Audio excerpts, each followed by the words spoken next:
प्रधानमंत्री के लगातार कांग्रेस की तरफ से अब शब्द कहे जा रहे हैं, ये भाजपा के लोग आरोप लगा रहे हैं। एक और आरोप लगाते हुए आज कन्नौज पुलिस कप्तान को एक शिकायत पत्र भाजपा की तरफ से दिया गया है कि कांग्रेस के ट्विटर हैंडल से फिर एक आपत्तिजनक पोस्ट की गई है प्रधानमंत्री जी के लिए।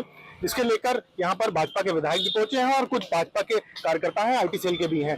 तो इस समय हमारे साथ तिरवा से विधानसभा से विधायक हैं कैलाश राजपूत जी, उनसे ही बात करते हैं कि किस तरह का ये देख रहे हैं जो अब शब्दावली चल रही है, जिस तरह से बोला जा रहा है, तो उसके बाद आप लोग किस तरह से कार्रवाई के लिए आज मांग कर रहे हैं और क्या कुछ इस मामले को लेकर आप देखते हैं कि आगे राजनीति किस तरह आगे बढ़ रही है। हम लोगों ने पुलिस अधीक्षक महोदय को प्रार्थना पत्र दिया, मुकदमा दर्ज होगा और इस पर वैधानिक कार्रवाई कराने का पूरा हम लोग प्रयास करेंगे। ये है सीक्रेट रेसिपी MDH का जीरा सिर्फ जल जीरा मसाला।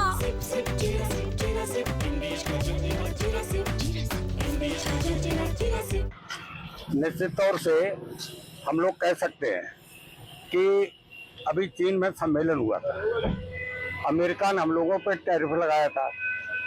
हम लोगों ने प्रधानमंत्री की क्षमता को देखा है कि 1 घंटे तक पुतिन रूस के राष्ट्रपति के साथ गाड़ी में बैठकर एक वार्ता हुई जो आज तक विश्व में किसी नेता ने, मैं समझता हूँ, करने का प्रयास नहीं किया होगा।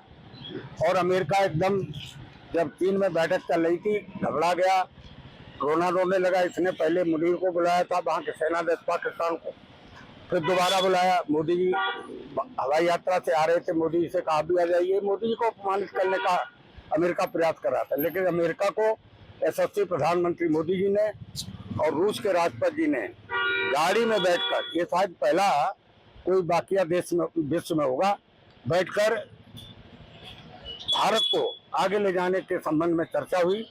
इसके लिए मैं माननीय प्रधानमंत्री और रूस के राष्ट्रपति जी को भी बधाई देना चाहता हूँ। ये जो जिस तरह शब्दावली हो रही है, पहले एक मंच से बोला गया, अब आप लोग बता रहे हैं ट्विटर हैंडल पे लिखा गया, तो इसको कैसे देखते हैं?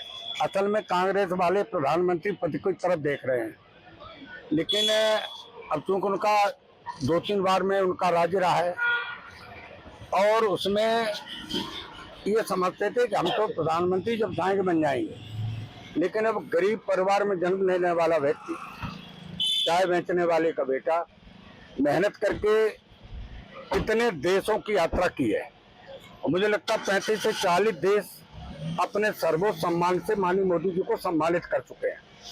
और वो सम्मान अकेले मोदी जी का नहीं है, वो भारत के संपूर्ण जनता का सम्मान है। और इससे पहले प्रधानमंत्री कांग्रेस के हुए कभी विश्व में कहीं दिखाई नहीं पड़े, कब गए कब लौट आए। लेकिन जब मोदी जी 3-3 देशों तक जाते हैं और घूमते हैं तो पूरा विश्व जानता मोदी जी आज फला देश में है। निश्चित तौर से मोदी जी रात दिन मेहनत करके भारत को विकसित बनाने के रास्ते पर हैं। और जब वर्ष 2014 में मोदी जी प्रधानमंत्री बनते हैं तो भारत की अर्थव्यवस्था 11वें नंबर पे थी और 11 साल के माननीय मोदी जी के कार्यकाल में भारत दुनिया का 4थे नंबर का अमीर देश बन गया है। और उनका विजन 2047 तक विकसित बनाने का उसी का प्लान है। हमारा देश 15 अगस्त सन 1947 को आज़ाद हुआ और 15 अगस्त 2047 को जब आज़ादी का हम लोग जश्न 100 साल का मनाएंगे, उस समय भारत दुनिया में 1 नंबर का देश होगा। ये मोदी जी का मानता है और ये मोदी जी का प्लान है। हम सब देशवासी मोदी जी को बधाई देते हैं। तो ये जो बयानबाजी चल रही है, गाली गलौज चल रहा है, ये उचित है? अच्छा, वो सोचते हैं कि हम प्रधानमंत्री बन नहीं पाए तो उनको खींच है। ये विवेक शून्य हो गए। राहुल जी हो या फिर तेजस्वी यादव हो, उनका हम आप सब इंटरव्यू वीडियो सब लोग देखते ही हैं। ये बिल्कुल इन पे मैं टीवी देख रहा था तो वो उत्तर प्रदेश से बिहार में लगभग 200 लोग ले जाएंगे उस यात्रा के लिए। ये यात्रा बिहार की नहीं थी, ये बाहर के पड़ोसी प्रदेशों से ला करके भीड़ दिखाने का प्रयास किया। वहाँ प्रचंड बहुमत से भाजपा के नेतृत्व में सरकार बनेगी और तेजस्वी अखिलेश जी की स्थिति सबसे ज्यादा खराब दिखेगी। अमेरिका का दबाव पड़ा, चीन से मिलने चलेगा। चीन को तो ध्रुव विरोधी एक समय माना जाता था भाजपा का, देश का, कि वो तो हम तमाम तरीके की कब्जे कर रहा है और अब उसी के पास चले गए, तो इसको भी लेकर विपक्ष काफी आगे बढ़ रहा है। इसमें तो देखिए, चीन में हमारा विवाद रहा है, हमारी कई बार लड़ाई हुई है, लेकिन मुझे लगता है जो समझौता हुआ है उसका पालन चीन ने भी किया होगा, भारत ने भी किया होगा। निश्चित तौर से स्थायी कोई दोस्त नहीं होता है और स्थायी कोई दुश्मन नहीं होता है। पहलगाम में चीन ने खुल के पाकिस्तान का सपोर्ट कर दिया था, बावजूद उसके चले गए। लेकिन अपने माननीय प्रधानमंत्री जी ने तो पाकिस्तान में जाके घुस के मरवाया, सारे आतंकवादी अड्डे खत्म किए और पूरे कम समय में पूरा इलाज पाकिस्तान का कर दिया। पाकिस्तान वैसे भुखमरी कगार पे। अभी जो तमाम चुनाव आने वाले हैं, एसआईआर को लेकर तमाम विवाद हुआ, अपने यूपी में भी क्या इस तरह की तैयारी देखने को मिलेगी? आप ये देखिए, जब ये लोकसभा का चुनाव चल रहा था तो माननीय राहुल जी और माननीय अखिलेश जी ये अपना जनसभाएं अपने कन्नौज में भी किए थे। एक एक संविधान पकड़ लिया और संविधान पकड़कर संविधान खतरे में है।